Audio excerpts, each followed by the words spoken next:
promoting businesses and organizations to help them reach their full potential. Lighten the path to the success of your business.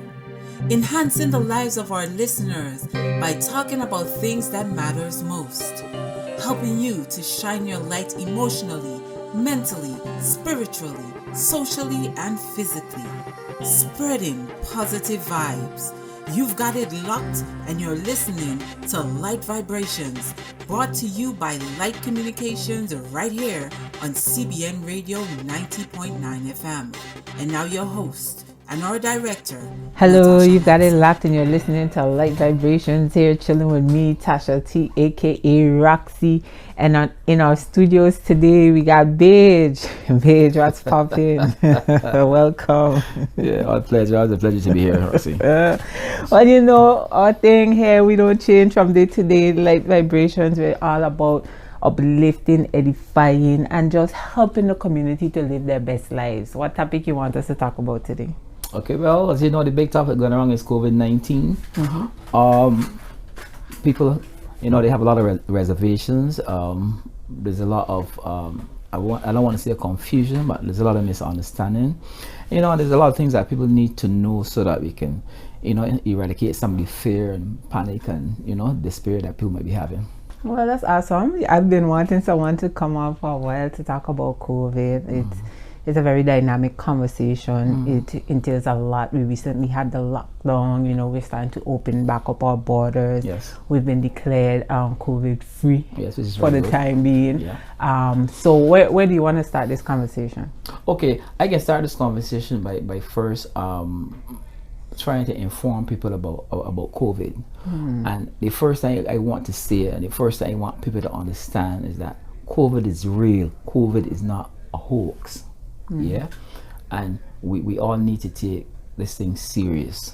Yeah, we here in BVI, not only BVI but the Caribbean has done very well to keep COVID at arm's length. We were able to keep our numbers down in terms of deaths and in terms of infections, and we need to continue to do that.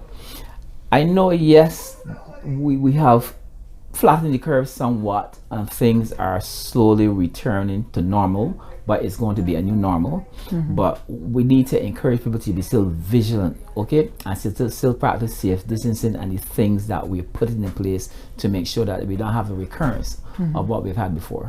No, you said COVID is real. Do you get the impression that people think that it's not?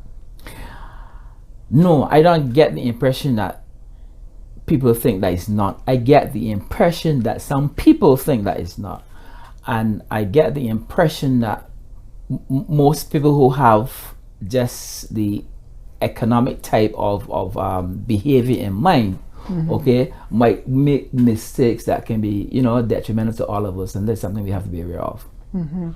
And I think, you know, from just watching the culture and what's going on right now, I think for the most part here in BVI, we are taking it pretty seriously. Yes. The aggressive moves made by government in the early phases Yes. helped to curtail a lot of the impact. You I know, concur. we had our lockdowns and all of that. And before we get to, you know, whatever lockdown story we might have, how do you think government has been managing so far with controlling COVID?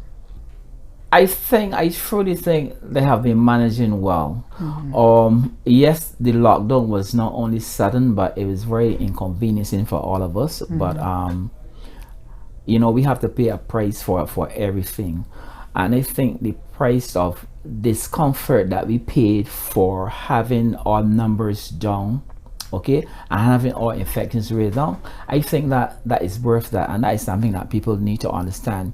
But we can't let them know. We can't just say, you know, hey, this thing has passed us, so we can just open up, we can just free ourselves up. We cannot do that. We have to do it. We have to do it gradually, okay, and with purpose. Yes, and we have to keep monitoring. Okay, we have to keep checking. All right, and there's some things that we have, some checks and balances that we have to put in place to make sure that, you know, if there's a second wave of this thing that coming, that we're even more prepared to deal with it. And we have to talk about the conspiracy theories within this all. And it was interesting to me that you said this thing is real.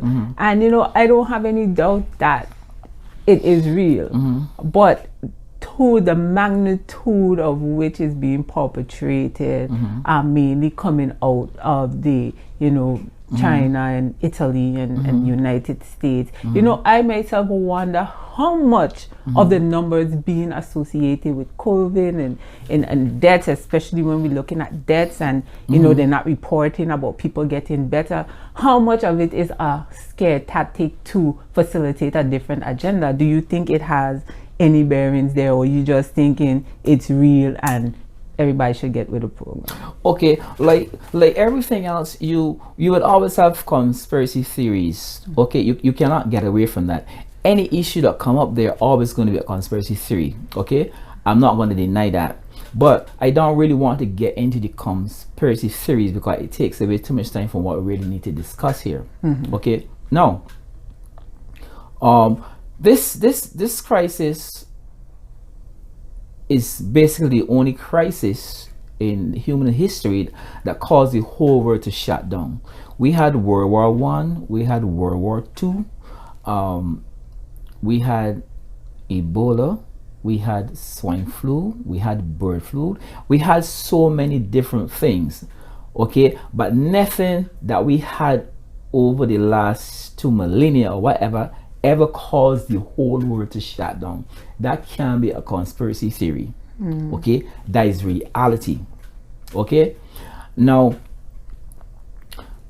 there are people that think that the measures might have been harsh because obviously the economies have taken a downturn. Yeah, to some extent it has thrown us into recession. A lot of people are suffering, especially poor people. Well, the millionaires and the billionaires, they would always get by. You can't do anything about that. Yeah, but people need to understand that it is real and deal with it.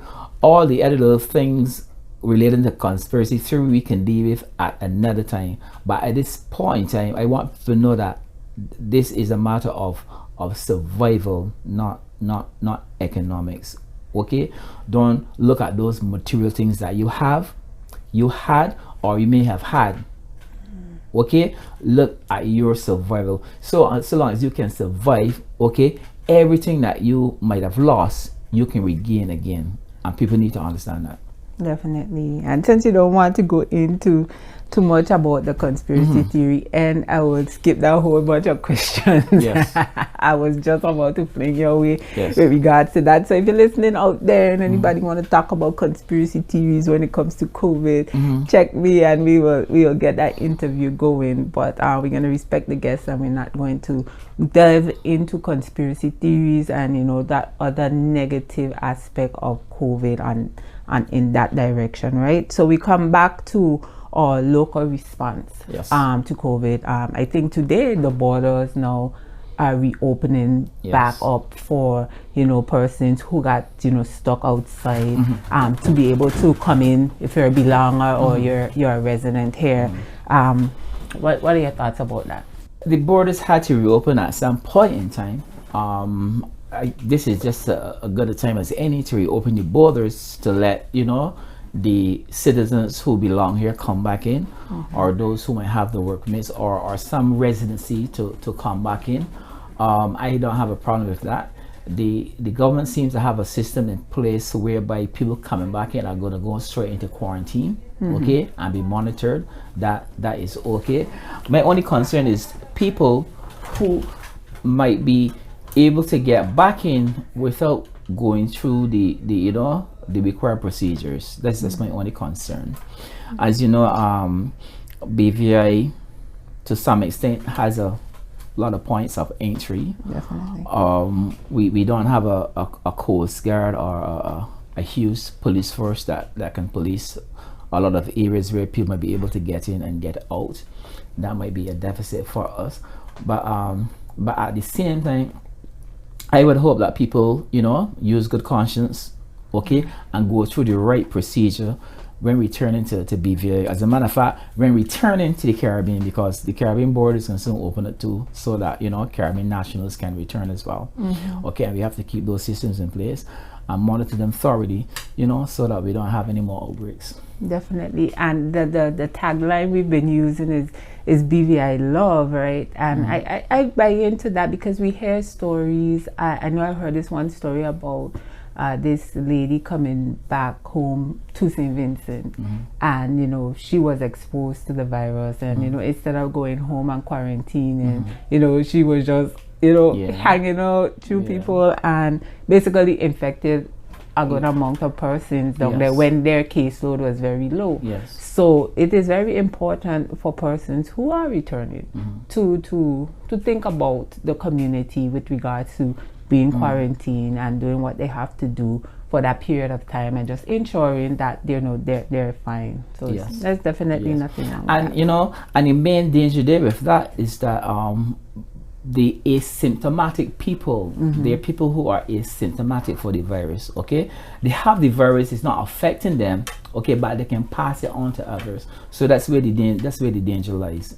Yeah, so if you can go through the correct procedure, even though you're asymptomatic, they might be able to test you and find out, well, you know, you have the virus, and then quarantine you so that you won't be able to affect others, you know.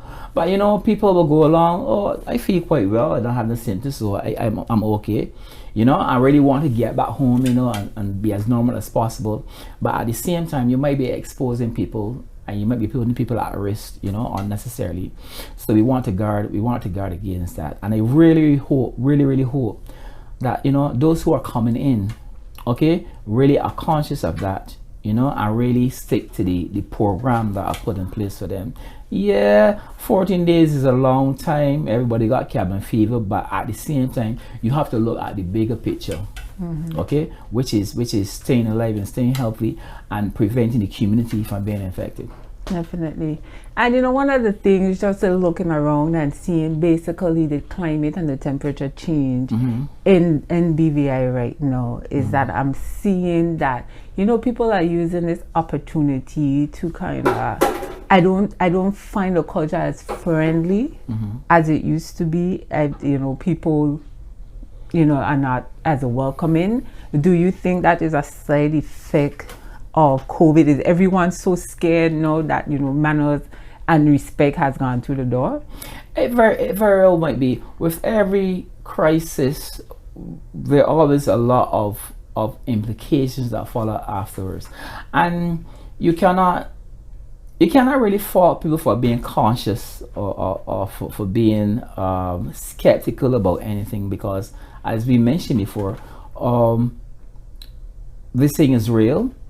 A lot of people put a lot of false ideas in the people's head about it. If you take the president of the United States, for example, who, you know, played it down even up to now.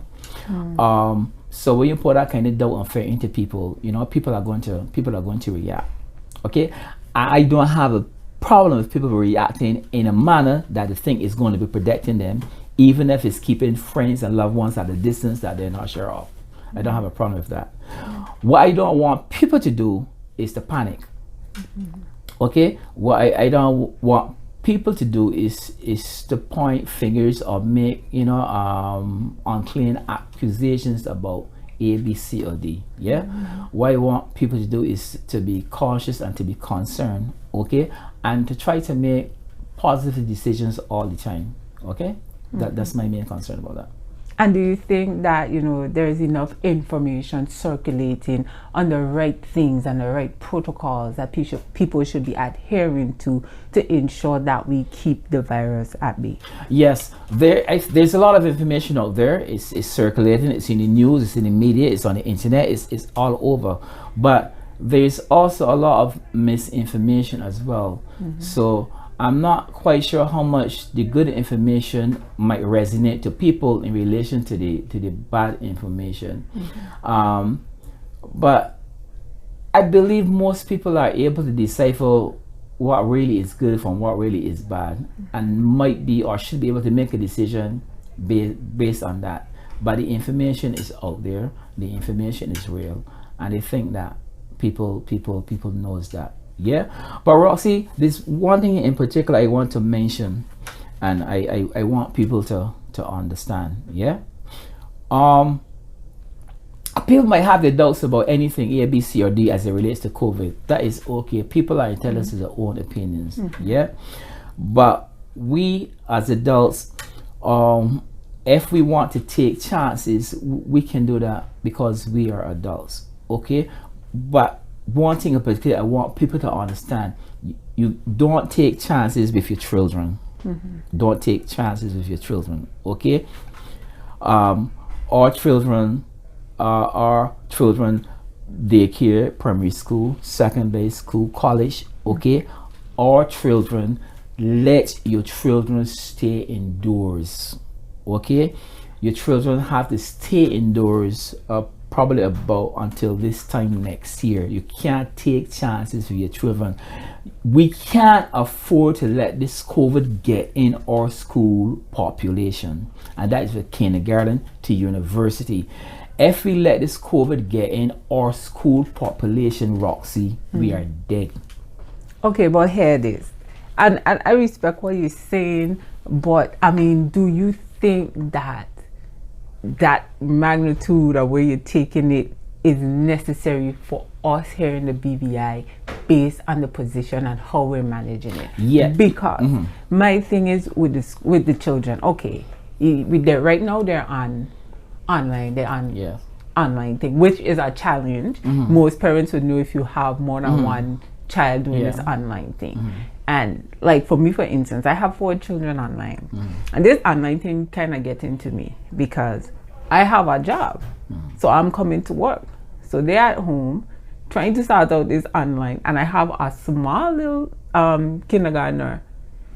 She's being left behind essentially because while the others could probably read and get things done, I'm not there to help out with that. So to me, if your child is of a certain age, a certain class, this online thing probably can work, but can we have them there for extended periods of time, like you say, for next year? I mean, I don't know if I'm down for next year, but I'm down for now. But I think come September, these schools need to be open back up. Okay, what is your opinion? You know, and I respect your opinion. Anybody's opinion that comes on the program, you know, or want to express or say what they want to say, I don't have a problem about. But let me tell you this: I'm quite sure that you or any other parent, okay, is going to feel better struggling to get your child to do remote learning more so than have to be burying your children in the next couple of months. Okay, that's the reality. We can readjust all learning modalities. Okay, we can put back our school exams. We can put back our school terms. We can rearrange our whole academic year if you want to. Okay, in relation to keeping our children safe. There's nothing that takes priority over keeping our children safe. Nobody can tell me anything different. There's nothing that takes priority over that. And the kind of social interaction that children have, okay, if we let this COVID get in our school system, okay, all right, it's going to destroy us. We just can't take the chance. There's some things we can take chances on. Yeah, we can take a chance, for example, and say, okay, let the airplane start flying again, you know, help stimulate the economy and see what happens. Do it systematically and see if we get some good results. Okay, we may get a few cases coming in that we might be able to isolate and deal with, you know, and that is that. Okay, but if we let this bug get in our school system, it's going to run away. We have no control over that, so we can't take that chance. Okay, we have to try to find ways to help those children who are struggling. Perhaps the government has to look at ways of getting the children to access the electronic equipment that they need to you know, to further their studies. Perhaps they'll have to look at a system where they can try to help parents like you know, to get somebody to deal with the children. Perhaps a family member that isn't working, but obviously you might still need to find a way where they're giving a stipend for doing that. But we have to look at different ways of doing things. Yeah, but the extended time that the children need to be home, okay, in order to be safe, outweighs anything else that we would have in mind. So I'm not advocating for the early reopening of schools or learning institutions that involve our kids. All right, I'm not advocating for anything that would involve the children that is going to put them at risk. Okay, and I want to say to those parents out there, because I'm still seeing some children on these streets on occasions. I'm not quite sure, but you need to keep your children at home. You need to let your children stay in your house. Well, let me ask you this question now. Which I hear what you're saying, and Yes. I respect what you're saying. But in terms of them being home all the time, okay, it lowers their vulnerability, and I understand a whole bit about, how they transmit germs because they're children and Yes. how they interact with each other. But you and I, we live in the house every day. You and I interacting with people every day. You and I could bring that same disease home and give our children who are not. They're not going anywhere. So what's the difference? Which is true, but we have social distancing guidelines in place that that's supposed to prevent us from doing that. So we as adults, we have to take that responsibility. I'm not saying the possibility does not exist that we cannot get infected because we work in a healthcare institution. All those things are real. All those are possibilities. But be that as it may, okay, we can't take no chances with children. We have the adults, we have to take a chance because we still have to go out to work. We're the breadwinners. We still have to interact with people. Okay? But there are guidelines in place for how we interact with people so as to prevent us from getting infected. Those are the guidelines that we have to follow. Okay? All right, I love the answer. Right. So, interview people, we're here with Beige talking about COVID-19. You're listening to Light Vibrations, and with the last couple of minutes on the show, Beige, I want to talk about these masks. Okay. What is your perspective on the no mask, no service, and do you think the masks are doing more? How effective do you think the masks are? Okay. First of all, we need to put something into perspective here. Okay. From all we've seen with COVID-19, okay, COVID-19 is not an airborne disease. Okay, if COVID-19 was an airborne disease, we would have had much more outbreaks. We would have had much more deaths already.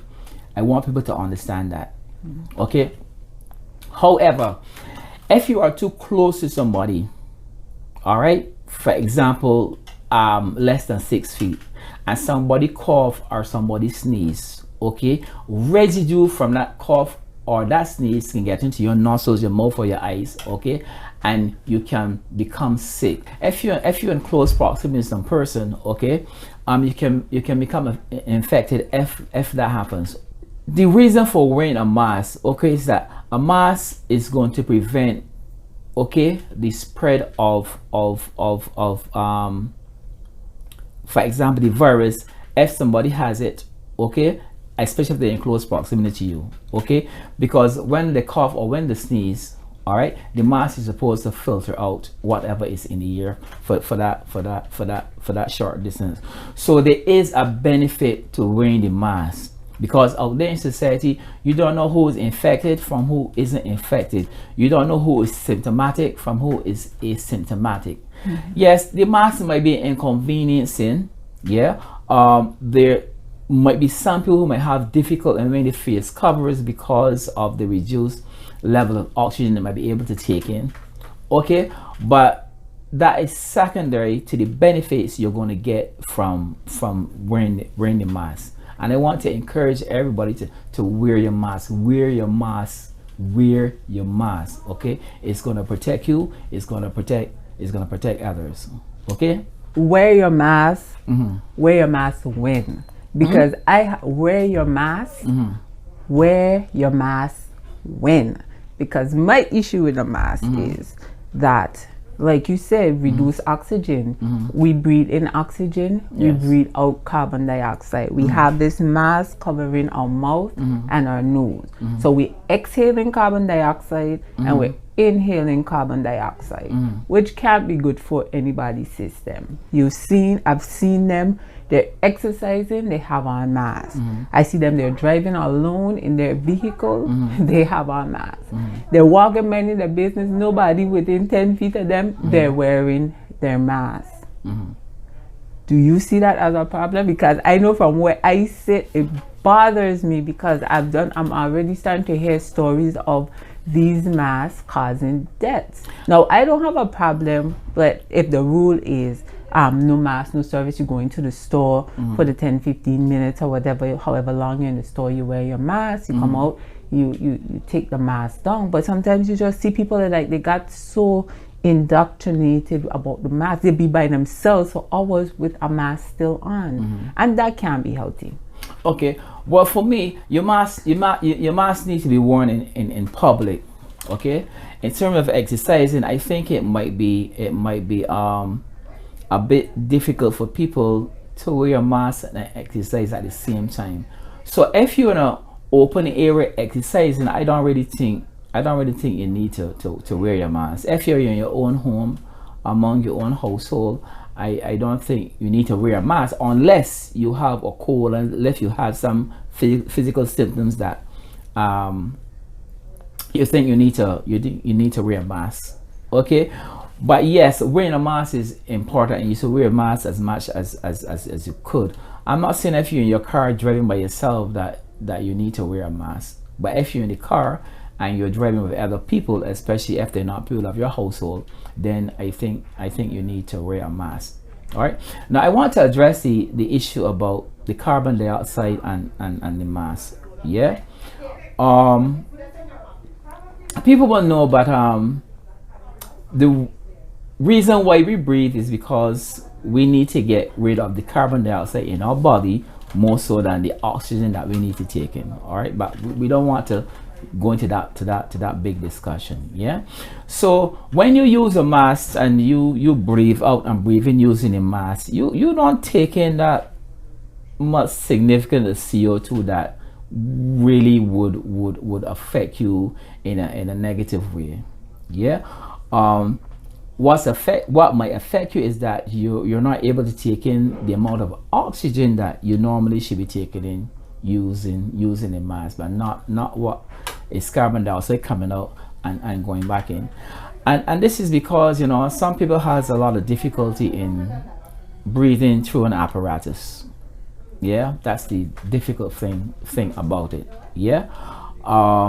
But people that have that kind of difficulty just need to understand that if that is the case, then they need to be as much as possible in a space where they don't have to wear the mask. The problem comes where there are some people that, even though we are in curfew, we're in lockdown, they still want to be here, there, and everywhere. Because they extroverted, that's what they're accustomed doing. Okay, but things that you're accustomed doing, this is the time now where you have to take a step back and you have to make some drastic changes, both physically and mentally.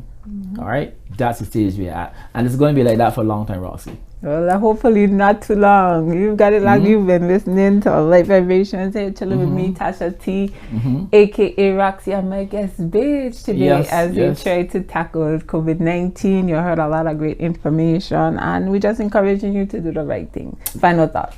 Well, final thoughts. People, I want you there. I want you to stay safe. Don't take chances. Okay. And lastly, okay, don't take chances with your children. Sorry. Everything that we put in place has to be put in place to protect the children. That's our generation. That's the future. Okay? Let your children stay at home.